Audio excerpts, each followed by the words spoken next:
Bakit natin kailangan pagkatiwalaan ng Panginoon? Kasi minahal niya tayo kahit tayo makasalanan. Dahil doon sa pag-ibig sa atin ng Panginoon, imagine no, makasalanan ka pero iniibig ka ng Panginoon.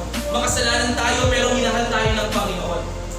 Maraming taong lumuluha dyan, luha ng pagkabigo. Pero yung sa'yo, luha ng kasiyahan dahil nararamdaman natin yung pag-ibig ng Panginoon.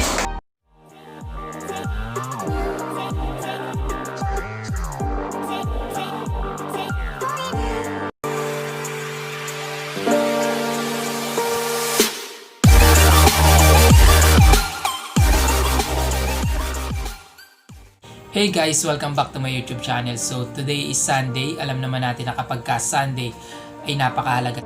Sapagkat ang araw ng linggo ay tinuturing na sagradong araw ng Panginoon bilang pag-alaala sa kanyang muling pagkabuhay. Sabi nga sa Leviticus 23, inutusan ng Panginoon si Moises na sabihin sa mga Israelita ang mga tuntuning ito tungkol sa mga espesyal na araw na magtitipon sila para sumamba sa Panginoon. May 6 na araw kayo para magtrabaho pero sa ika-7 araw ay magpapahinga kayo dahil ito ang araw ng pamamahinga. Huwag kayo magtatrabaho sa araw na ito, sa halip ay magtipon kayo para sumamba dahil ito ang araw para purihin ang Panginoon. So for today's video, pupunta kami ngayon sa DFC Chungli dito sa Taiwan. So let's go!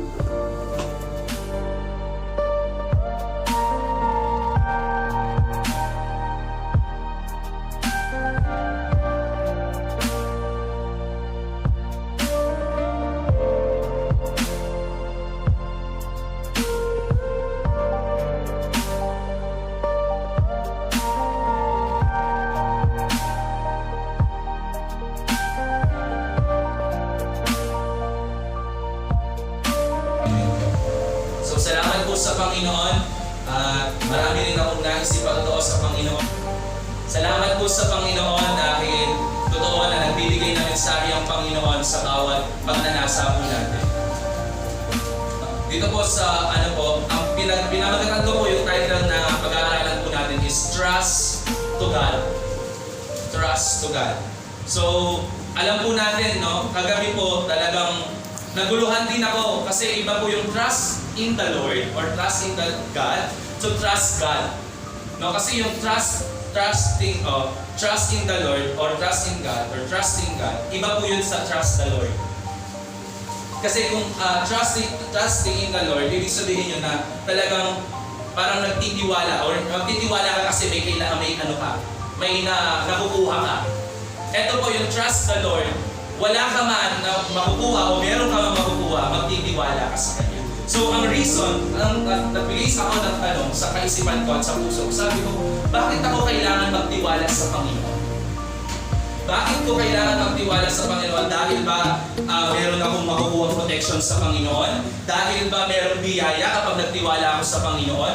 Dahil ba na masagana yung pagpapala ng Panginoon? Automatic na yun eh. Automatic na po lahat ng yun. Yun ang po yung Panginoon. No? Alam niyo po, unang-una, at ito yung talagang buong minuto nating pag-aaralan, kung bakit tayo magtitiwala sa Panginoon dahil because God loves you even when you are sinner. Bakit natin kailangan pagkatiwalaan ng Panginoon? Kasi minahal niya tayo kahit tayo makasalanan. Dahil doon sa pag-ibig sa atin ng Panginoon, imagine no, makasalanan ka pero iniibig ka ng Panginoon. Makasalanan tayo pero minahal tayo ng Panginoon. Tayo na makasalanan ay kayang ibigin ng Panginoon. Doon ba sa pag-ibig na yun, hindi ba natin kaya siyang paniwalaan? Doon ba sa pag-ibig na ipinamala sa atin ng Panginoon ay hindi ba natin siya yung pagkatiwalaan? No? Kung tayo nga na makasalanan ay kaya tayong ibigin ng Panginoon. Tingnan pansinin po natin sa paligid natin. No? Kapag ba tayo ay nakagawa ng kasalanan sa isang tao, pagkakatiwalaan ko ba tayo? Marahil hindi nalubusan. Marahil pwede kang tanggapin dahil sinasabi second chance, third chance. Pero may crack, may lamat na tinatawag doon. Pero alam niyo po, ang Panginoon, hindi tayo pinagkatiwalaan, hindi tayo minahal ng Panginoon nung tayo ay nagmamahal na sa Kanya. Alam niyo, pinatunayan ng Panginoon yung pag-ibig niya nung tayo makasalanan pa. Romans chapter 5, verse 8. Ang sabi po dito ng Romans chapter 5, verse 8. Ngunit ipinataman ng Diyos ang kanyang pag-ibig sa atin nang namatay siya sa krus o namatay si Kristo para sa atin noong tayo ay makasalanan pa. Inibig na tayo ng Panginoon. No? Ipinadama na ng pag-ibig ng Panginoon, ipinadama ng Diyos yung kanyang pag-ibig nung hindi tayo mabuti. Nung hindi tayo kakampi ng Diyos. Nung hindi tayo mabuting tao. Nung hindi ka sumasamba sa Kanya. Nung hindi ka nagpupuri sa Kanya. Minahal na tayo ng Panginoon. Ipinatunayan niya na yung pag-ibig niya. Na kahit marumi ka, kaya tayong ibigin ng Panginoon. Ganoon niya tayo inibig. At dahil sa pag-ibig iyon, magbibigay sa atin ng kakayahan at magbibigay sa atin ng inspirasyon ay itong Diyos na to na umibig sa akin na kahit ako'y makasalanan, paniniwalaan ko siya. Pagkakatiwalaan ko siya. Kasi kahit marumi ako, iniibig niya ako eh. No? At sabi sa John chapter 15, verse 13, wala daw pong higit na pag-ibig sa ginawa ng Panginoon. Walang pinakadakilang pag-ibig, sabi nga doon, na magbubuwis ng buhay para sa isang kaibigan. No, ang Panginoong Jesus, hindi niya lang ipinamalas yung pag-ibig niya sa atin. Talagang ipinaparamdam niya. Hindi lang niya ipinakita sa krus ng Kalbaryo yung pag-ibig niya. Until now, ang bawat isa sa atin, nararamdaman natin yung pag-ibig ng Panginoon. Kanina, ang daming patutupo kanina. No? Narinig natin kung bakit lang sila nakakapagpatuloy kasi binibigyan sila ng kakayahan ng Panginoon na pagkatiwalaan siya. Binibigyan sila ng Panginoon ng pagkakataon at binibigyan sila ng Panginoon ng motibasyon na anak, magtiwala ka lang sa akin. Kaya kitang ilagpas dyan. Kaya kitang pagtagumpayan dyan. No? Walang mahirap sa akin. Kaya mong gawin ang lahat. Nahihirapan ka, para kang feeling mo malayo ka sa Panginoon. Kasi lahat tayo nakakaranas ng minsan. Parang feeling natin napakalayo na ang Panginoon sa atin. Pero ang totoo, hindi naman po talaga lumalayo ang Panginoon. Minsan pakiramdam natin parang wala na tayo, parang hindi tayo belongs sa mga gawain, sa mga pagtitipon. Pero ang totoo talaga, pakiramdam lang sa atin yun ng kaaway, pandaraya lang talaga yun ng kaaway sa atin. Pero ang totoo mga kapatid, no? Kapag talagang nararamdaman natin, ang totoo natin nauunawaan yung pag-ibig sa atin ng Panginoon, kahit ano pa yung sitwasyon na mangyari, hindi ka makakabitaw. Kahit ano pa yung mangyari sa paligid mo, ano pa yung bigat na pagdaanan mo, kapag dahil nauunawaan mo yung totoong pag-ibig ng Panginoon sa puso mo, hindi ka makakabitaw sa Panginoon. Hindi ka bibitaw sa Panginoon. Kung bakit ka lang din naman kung bakit minsan ang tao bumabagsak at na bumibitaw sa presensya ng Panginoon kasi baka hindi niya lubos na unawaan ang pag-ibig ng Panginoon. Baka hindi niya talaga lubusang natanggap yung pag-ibig ng Panginoon sa kanya. Mga kapatid, ngayong panahon na ito, totoo pong ligligan na ngayon. Talagang yung mga Kristiyano talagang sinishake na yan. Yinuyug-yug na yan. Kasi yung panahon nito na malapit nang dumating ang Panginoon eh. Kaya ang kaaway, hindi siya talaga titigil sa atin hanggat hindi niya tayo napapadapa. Hanggat hindi niya tayo nahihila pababa. Hanggat hindi niya tayo napapalayo sa Panginoon. Pero kung totoo natin naramdaman at kilala ang kung sino ang Panginoon, hindi ka mahihila ng kaaway. Hindi ka magagawi ng kaaway. Sabihin mo sa sarili mo, pinagkakatiwalaan ko ang Diyos. Paghawakan mo yan.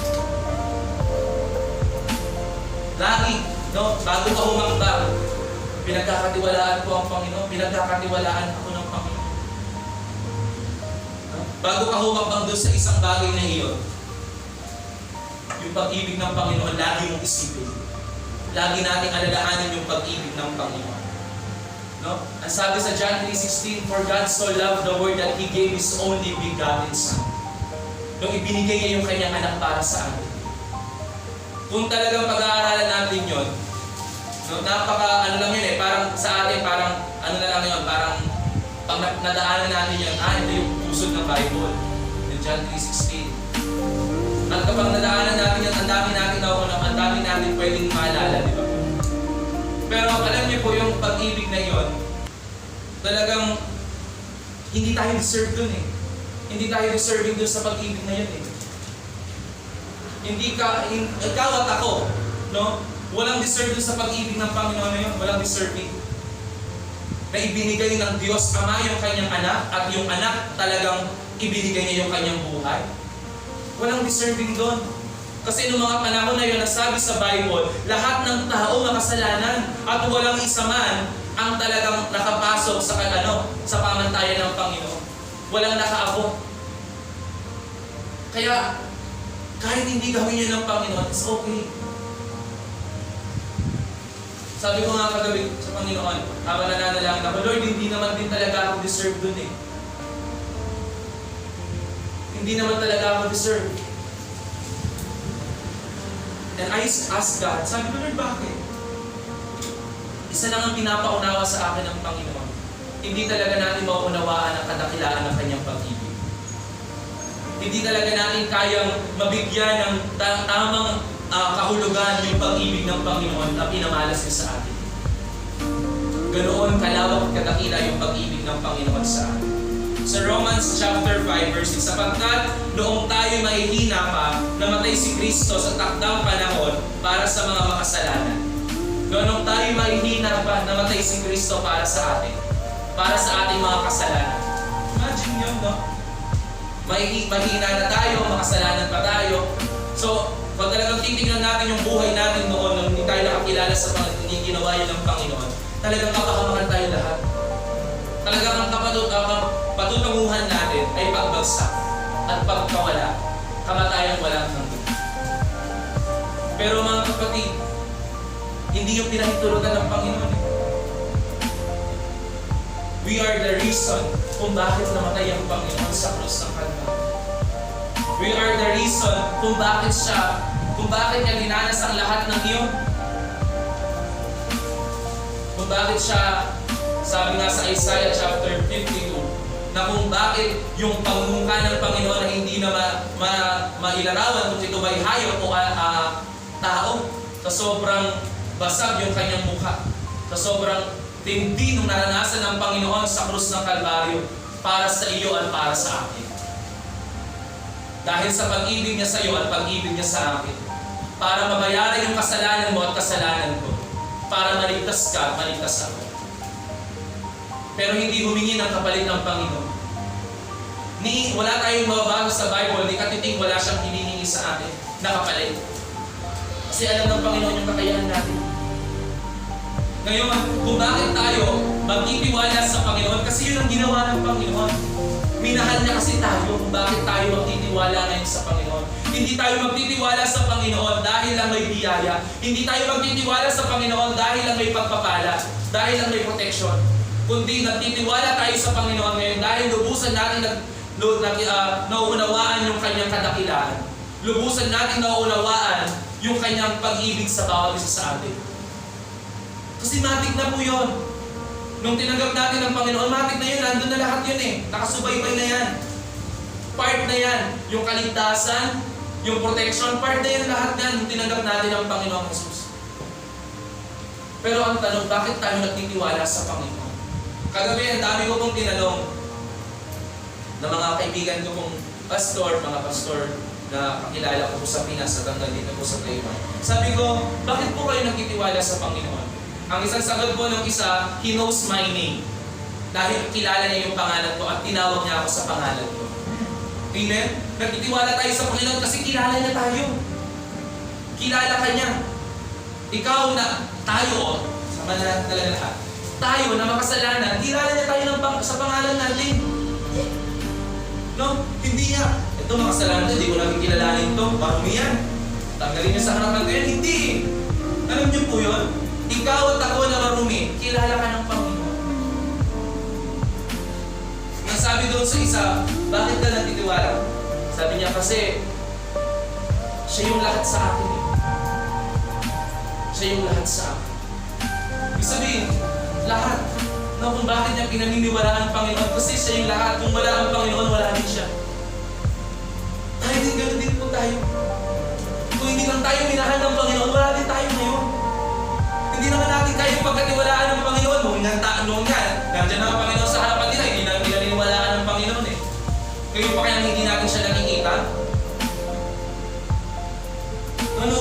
Noon, nandun na ang Panginoon, kaharapan na nila, gumagawa na ng mga himala ang Panginoon, pero still, ang dami pa rin tao na dumura sa Kanya, nagsigaw ang patayin niya, No? Mapapanood natin yung Passion of Christ. Talagang ang dami nagsisigawan. Ilan lang yung talagang nagmamalasakit. Makikita mo magmamalasakit sa Panginoon doon. Una yung makasalanan din isa. Yung naipakaw din. Tinulungan niya ang Panginoong Jesus. Pero sabi niya, karapat-dapat din naman talaga siya maparusahan kasi makasalanan naman talaga siya. Pangalawa, nandun si Maria, yung kanyang ina. Si John, the beloved. Yung ibang alagad, wala din. Nung kaharap na nila ang Panginoon, imagine, nakikita na nila ang Panginoon ng harapan, pero hindi nila lubusang pinagkatiwalaan ng Panginoon. Eh ngayon pa kaya na hindi natin siya nakikita? Pero dahil alam natin na ipinadama sa atin ng Panginoon, alam natin kung ano yung ginawa ng Panginoon, yung pag-ibig ng Panginoon ay naging sapat para paniwalaan natin siya. Naging sapat yung pag-ibig ng Panginoon o naging dahilan yung pag-ibig ng Panginoon para magbalik tayo ng pagtitiwala sa Kanya. Naging sapat yung pag-ibig ng Panginoon, yung ginawa niya sa krus ng Kalbaryo. No, sabi nga doon sa kantang inawit natin kanina, He died and He rose again. Para sa atin. Ang sabi pa sa 1 John, chapter 3, verse 16. 1 John chapter 3, verse 16. Ang sabi po dito natin nakikilala ang tunay na pag-ibig. Inalay ni Kristo ang kanyang buhay dahil sa atin. Dapat din natin ialay ang ating buhay sa mga kapatid. Sa mga kapatid. Kumbaga, sa bawat isa sa atin, kailangan natin ialay. Kung talaga natanggap natin yung pag-aalay ng buhay ng Panginoon sa bawat isa sa atin, kung talaga natanggap natin yung kaligtasan na ibinigay sa atin ng Panginoon, dapat magkaroon ka ng pagmamalasakit dyan sa mga katabi mo ngayon. Tingnan niyo po yung pagmumukha ng mga katabi ninyo. Pagmamalasakitan niyo po yan. Hindi lang ang mga pastor, amen? Hindi lang kami ang inatasan, kundi lahat. Lahat ng nakaranas ng pag-ibig at nakaranas ng pag-aalay ng buhay ng Panginoon, ngayon ay may karapatan din at inuutusan din, inaatasan din na alalayan pagbuwisan ng buhay ang bawat isa. Kaya huwag kang papayag kapag yan ay hindi nagsimba, huwag kang papayag. Kapag yan ay hindi yan talaga pumunta sa gawain, kapag yan tinatamad, pananagutan mo yan, pilitin mo, kahit napipilitan yan. Dati hindi ko rin naunawaan yan ang sabi sa akin noon. Yayain nyo sila kahit mali yung pananaw nila. Kahit ang talagang purpose nila ay yung makakita lang na magagandang babae sa church nyo, yayain nyo pa rin. Kasi sabi niya, yung motibo yung pwedeng palitan nyo ng Panginoon. Amen.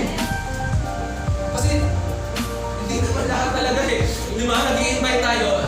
Aminin mo natin sa Amen. Amen. Sa company namin noon, pag nagyayaya po ako, sabi ko, church po tayo. May maganda ba dyan, church? May mga dalaga ba doon? Dati talagang, alam nyo pag ini-invite ko sila na ganyan yung sinasabi, huwag ka na nga pumunta. Mali lang din ang pananaw mo. Kasi mali yung pananaw ko eh, no? Pero ang sabi sa amin noon, nung narinig ko yung mensahe na yun, si Pastora Marcelina po yung nagsabi noon. Sa pangalawang church po tayo noon. Sabi niya, kahit mali pa yan, kahit yung talagang destinasyon nila ay yung pumunta doon sa Triple J, at niyaya mo sila pumunta dito, pagkatapos nila dito ay pupunta sila doon, yayain mo pa rin. Kasi mali mo, di ba? Na tumanggap sila sa Panginoon, kinilos sila ng Panginoon, yung talagang destinasyon na patutunguhan nila sa Triple J, eh nakaranas sila ng pag-ibig ng Panginoon. Hindi na sila pupunta doon. Amen? Amen? Kaya huwag po tayo magsawa mag-invite, mga kapatid. Kaya mga kapatid, no, pananagutan po natin ang isa't isa. Amen. Amen. Alam mo, parang pala kang gustong tapos parang ano eh, nabinunakan. Ano? Yun po. Hindi pa amen ng lubusan eh, no? Pero mga kapatid, totoo po, pananagutan po natin ang bawat isa. Dahil tayo pong lahat ay nakatanggap ng ginawa ng Panginoon sa krus ng Kalbaryo. Ano po ba yung ginawa ng Panginoon sa krus ng Kalbaryo? Ito po yung ginawa niya, Isaiah chapter 53, verse 4 to 6. Ito po, sabi niya dito, Isaiah chapter 53, verse 4 and 6. Tiniis niya ang hirap na tayo na dapat magbata. Amen. Gayon din ang kirot na tayo sana ang lumasag. Akala natin ang dinanas niya parusa sa kanya ng Diyos. Dahil sa ating mga kasalanan kaya siya nasugatan. Siya ay binugbog dahil sa ating mga kasamaan. Tayo ay humaling dahil sa paghirap na tinawon niya at sa mga paghampas sa kanya'y tinanggap. Tayo'y lahat ay parang mga tupang naligaw na kanya-kanya tayo ng lakad. Ngunit inibig ni Yahweh na sa kanyang ipataw ang parusang tayo ang dapat tumanggap. Ano yung ginawa ng Panginoon? Ano yung ginawa ng Panginoon para sa atin? Inako niya lahat ng dapat para sa atin. Na kahit hindi tayo karapat-dapat, inako niya yung kasalanan, huwag kasalanan ko. Yung parusa mo at parusa ko. Inako ng Panginoon lahat ng at sa pamamagitan ng kanyang mga latay, mga sugat at ang dugo na tumalsik sa kanyang katawan, yun ay paglaya sa atin. Yun ay kagalingan ng ating mga kahinaan. Kaya mga kapatid, no, karapat dapat talagang pagkatiwalaan ng Panginoon. I-deserve na talagang paniwalaan siya. At pangalawa po, dapat ito na lang, yung love na lang, pero ito yung isa pang mabinigay sa akin ng Panginoon. Kung bakit natin pinagkakatiwalaan, dapat paniwalaan ng Panginoon kasi pinagkatiwalaan niya rin tayo. Amen? Pinagkatiwalaan niya rin po tayo. Kaya ako kagabi talagang hindi ko alam ano yung gusto kong humagulgul Alam yung pang naunawaan mo at naramdaman mo talaga. Ang sarap. Yung malaman mo na pinagkakatiwalaan ka ng Panginoon. Tapos tatanungin mo yung sarili mo, Lord, sino ba ako? Meron ng talata sa Bible sa Psalms, hindi ko alam kung saan yung verse. Sabi niya, ano ba yung tao?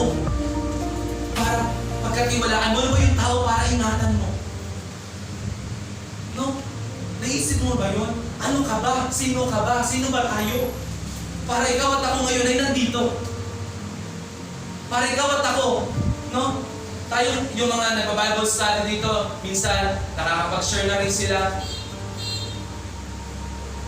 Nagagamit na rin. Tanungin mo yung sarili natin. No? Tatanungin natin yung sarili natin ngayon. Karapat dapat ba tayo doon sa pinagkatiwalaan sa atin ng Panginoon? No? Tayo yung makasalanan pero sabi ng 1 Peter, tayo ay maharlikang hari na pinili ng Panginoon. Saka maharali ka sa harapan ng Panginoon. You are precious. Sa harapan ng Panginoon. Pinagkatiwalaan niya tayo sa kanyang mga gawa. Pinagkatiwalaan niya tayo sa kanyang mga ubasan. Pinagkatiwalaan kang tumayo, makapagpuri sa kanya. Na kahit sintonado yung boses mo, pero pinagkatiwalaan ka ng Panginoon na umawit sa kanyang harapan. Na kahit hindi pantay yung paa mo kapag gumakbang ka, na sumasayo kang ganyan, hindi talaga magkasabay. Pero tandaan mo, pinagkatiwalaan ka ng Panginoon. Hindi lahat nakakasayaw ng ganyan para sa Panginoon. Hindi lahat ng ganyan nakakapalakpak sa Panginoon. Hindi lahat nakakaluha ng luhang ganyan para sa Panginoon. Maraming taong lumuluha dyan, luha ng pagkabigo. Pero yung sa'yo, luha ng kasiyahan dahil nararamdaman natin yung pag-ibig ng Panginoon. Amen. Kaya sabi ng Pastor Paul dati, huwag niyo sayangin yung luha niyo sa mga walang bagay. Luluha kayo isang patak lang. O kapag daw sumobra na, balik niyo na. Kasi yung mga luha daw na yan, para sa mga Kristiyano, para sa mga kaluluwang wala pa sa Panginoon. Kaya mga kapatid, no? Kung bakit tayo nagtitiwala sa Panginoon ngayon? Kasi una tayong pinagkatiwalaan ng Panginoon. Kaya huwag natin ipagmalaki, Panginoon, nagtitiwala ako sa iyo, tulungan mo naman ako. Parang utang na loob pa ng Panginoon na tulungan tayo no? Matik po yun mga kapatid. Kung bakit tayo nagtitiwala sa Panginoon, kung bakit natin nagagawang magtiwala sa Panginoon, kasi pinagkatiwalaan lang din tayo ng Panginoon. Tayo na patapon, tayo na marumihang basahan, tayo na magbasa ng sisitlan, ay ginagamit ng Panginoon. Pinagkatiwalaan ng Panginoon. Ngayon, yung buhay natin na dati napatapon, yung buhay natin na dati na wala ng kwenta, wala ng kabuluhan, ngayon, ayan, isa kang magandang nilalang sa harapan ng Panginoon. Isa kang napakahalaga pinapakahalaga natin sa harapan ng Panginoon. Kung bakit niya sinusugo yung kanyang mga anghel para lang iligtas tayo. Maging sa anumang kapahamakan, hindi tayo maaano. Kasi napaka-precious mo at ko sa Panginoon. No? Kaya mga kapatid, lagi nating alalahanin. Lagi nating tatandaan. Ano man yung dumating sa puso mo o sa buhay mo, ano man dumating na sa sakuna, ano man dumating na pagsubok, lagi natin tatandaan, minsan ka na lang pinagkatiwalaan ng Panginoon. At yung pangako at pagtitiwala yun ng Panginoon hindi nawawala. Basta huwag ka lang mawala din.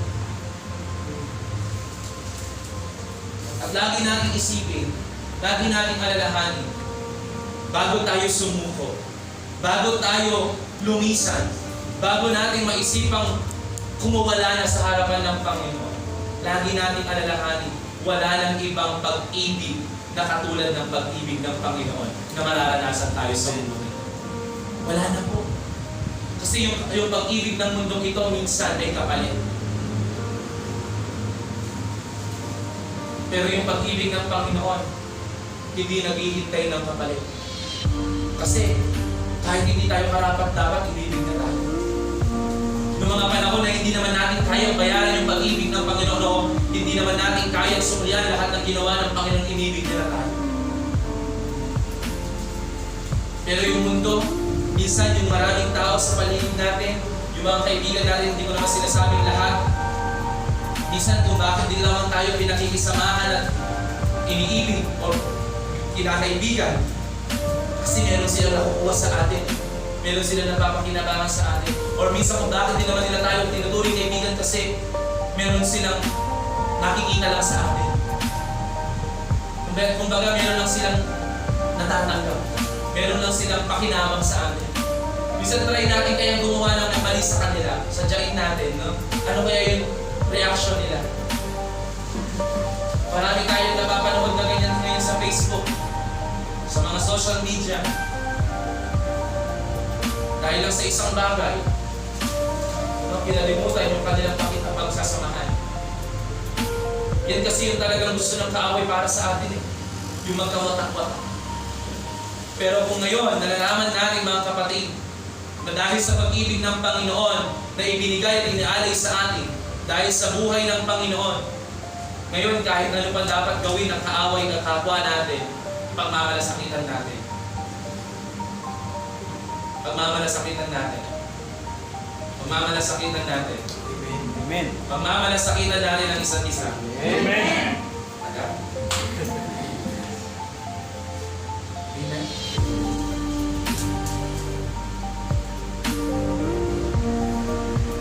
Yun lang. Tapos na. Amen? Amen. Unawain lang natin yun. Kung bakit tayo dapat magtiwala sa Panginoon kasi una sa lahat, inibig tayo ng Panginoon. Pinagkatiwalaan tayo. Tapos na eh. Tapos na yung lahat. Tinapos na ng Panginoon. Bago malagutan ang hininga ng Panginoon, sabi ng Panginoon, it's finished. Tapos na. Lahat ng pinagdaraanan mo, tapos na. Lahat ng kinakaharap mo, tapos na. Ang sabi ni King Solomon, walang bago sa mundong ito, lahat ay naganap na. Paulit-ulit lang. Nakakalimutan lang ng tao. Pero lahat, nangyari na yan. Nanghina ka, nanghina din yung mga tao noon. Nung panahon noon, nawasak ang mundo dahil sa kasalanan ng tao. Nagunaw ang Sodoma at Gomora dahil sa pagnanasa ng tao. Ganyan din ang nangyayari ngayon. Ganyan po. Dumarami ulit. Tinupok na ng Panginoon yung bansang yun. Dumami ulit ngayon. Hindi kumuwala. Ano sinasabi ko? Sa panahon ng Sodoma at Gomora, ang lalaki ayaw na makipag-sex sa babae. Ang dami na ngayon. Kasi nakala ko, napakalaki ng katawan. Nakala ko talagang lalaki. Pero, Kaya tayo, dapat manatili tayo nakatayo sa tabi ng Panginoon. Ano man yung mangyari, ano man yung panahon na dumating, lagi natin idalangin sa Panginoon. Panginoon, tulungan niyo akong manatiling nakatayo sa inyong harap. Tulungan niyo akong manatiling nagpupuri at nagtitiwala talaga sa inyo. At mga kapatid, huwag nating hayaan na mawala yung pag-ibig ng Diyos sa puso natin. Ngayon, ang sabi doon sa kinanta natin, I finally found the reason for the living. No? Bakit tayo nabubuhay ngayon? Dahil lamang talaga sa Panginoon. No? Kaya, in all that I do, ibigay natin yung lahat sa Panginoon. Mga kapatid, ang sabi ni King Solomon, minsan makasabihin ko, ang sabi niya, walang kabuluhan ang lahat ng bagay sa mundong ito.